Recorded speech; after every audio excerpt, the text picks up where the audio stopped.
This is the Jason Gregor Show on your home for Edmonton sports, TSN 1260. For the first time ever in Edmonton, it is going on right now. Of course, the crashed ice. They had the time trials yesterday. They continue today, and then tomorrow is the final. We're very happy to have on Brendan Dennis, who's a participant from Alberta. You can check him out on Twitter at DenSauce. Brendan, welcome to the show. How are you? Good. How about you? Hey, I'm doing well, man. I've been reading, and everybody, the organizers, everyone's talking about how this is the toughest course, the toughest track you've been on. You've raced in many of them. How would you rank this one? You know what? To be quite honest with you, I think I would classify myself one of the underdogs here because this is really only my second track that I've been on. I was the first time ever for me was last year in 2014 Quebec. So coming into this track here in Edmonton, I really liked the track. Actually, it was really great Thursday morning when we had our practice runs. Mm-hmm. But it got pretty slushy out just because of the weather and the sun.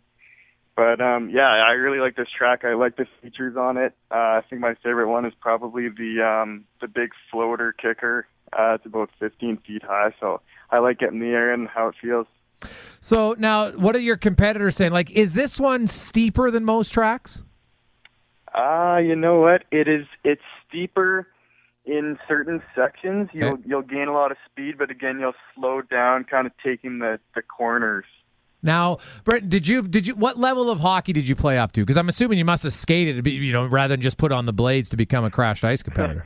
You know what? Actually, I when I was really young, probably about 6 to 10 years old, I used to speed skate. Actually, so okay, that's where I got a lot of my my hockey skating skills from. But I did play up to midget AAA, and then I actually ended up winning the TELUS Cup back in 2012 with the Red Deer Midget AAA Chiefs. Oh, okay. So, you have to be a decent skater, I think it's safe to say, right? Like, if we're going through the requirements to be a great crashed ice competitor, if you had to rank them in importance, like, give me the top 3 things you need to be successful. Speed. You need speed. You need agility. A lot of people think that it's not a lot of work because it is a downhill course. But in all honesty, when you're at the bottom of that track, your legs are burning and you're sucking for some air. So you need agility, you need speed, you obviously need to be a great skater. You need a lot of leg strength. But one of the major things is you could be the fastest skater in the world, but it doesn't matter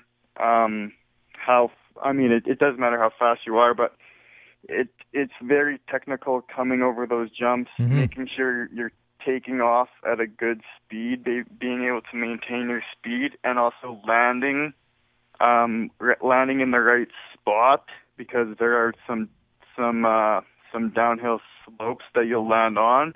You have to land on them before it kind of breaks into a flat ice surface. So you want to be able to absorb your landing, and really just staying on your feet is a really huge key, because the track, I know if you watch on TV, it looks really smooth, but in reality, it's rutted, it's rough, and it's chippy.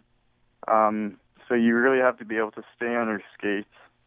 Brendan Dennis, a competitor in the Red Bull Crashed Ice, which of course started yesterday, goes through until tomorrow night downtown.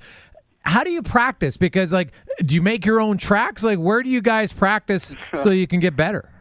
I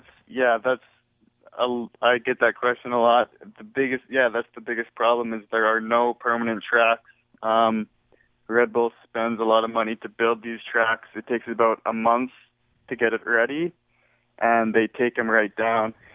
So that is the problem. There are no permanent tracks. So the best way that I found to get myself ready for this is strapping on the rollerblades in the summer and hitting the skate park.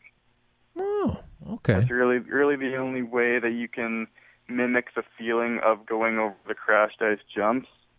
And then obviously just staying on your skates on the flat ice, it helps, but it really doesn't compared to a crashed ice track. So during the season now, this is of course the World Championships. The best of the best are here. You talked about how you're an underdog coming in. The top end guys. You saw the time trials yesterday. Like we're talking hundredths of a second, really, that separate a lot of the top guys here. How much? Like, what are the rules specifically? How much contact are you allowed on race day, Brendan? Okay, so anything they will have track marshals throughout the track on the sidelines and like high traffic areas. So like around those corners where we're going to be getting a lot of some body contact, they will allow anything that is unintentional.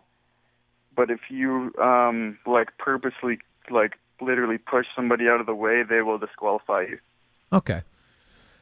Does that now? That's got to be I'm assuming that's just discretion, right? Because sometimes, like, if you want to go for the corner and you go for it, and then that guy gets in your lane, like, does the guy who's ahead always have the right of way? No, you got to battle for your spot, and that's why there are the track marshals, is to kind of just if any contact does happen, the race will keep going, and they'll put it under review, and so the track marshals will watch the reviews on the contact, and they will decide whether they will allow it or not. This is becoming very global. There's a lot of racers from all over the world. Do you ever see, is Crashed Ice, or now that I know Crashed Ice, that's a sponsor, but that's not actually the proper name of the event, is it?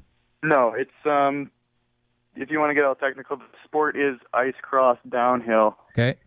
But Red Bull, it is pretty much invented by Red Bull, so they just like to call it Crashed Ice as the event. Now, ice cross downhill, do you think that's ever going to be an Olympic event? You know what? I would love to see it happen, because it has a lot of the components to being an Olympic sport. You can see border cross. You got 4 or 5 snowboarders going down on pretty much a similar track, just made of snow. They're hitting jumps and they're battling for a spot, and that's in the Olympics all the time. And personally, that's one of my favorite events to watch. So you know what? I think I would like to see a push to get ice cross downhill into the Olympics. It's definitely doable. People love watching it, and it does take a lot of skill, and it takes it's extreme. So people they want to see it happen. We're just trying to get the sport to grow. So it's a really good opportunity to actually have crashed ice over in Edmonton and Alberta for the first time, rather than it's been in Quebec for the past 9 years. So it's really awesome to see it in Western Canada for the first time. Yeah, it's great that it's here for sure. I know people are pretty excited. One quick last one for you. Is hand battling allowed? Sorry, what? Like with your hands, right? Like, are you, if you're going side by side and I don't know if hand battling is the proper term there, but I see guys when their hands are out and you're kind of balancing, and that's where the guy's pushing off. Is that kind of allowed? Yeah. It still all depends on the track marshals, but the best way you want to do it, you want to gain a battle with using your feet, right? Not your hands. Okay. Because you are risking being disqualified. Okay.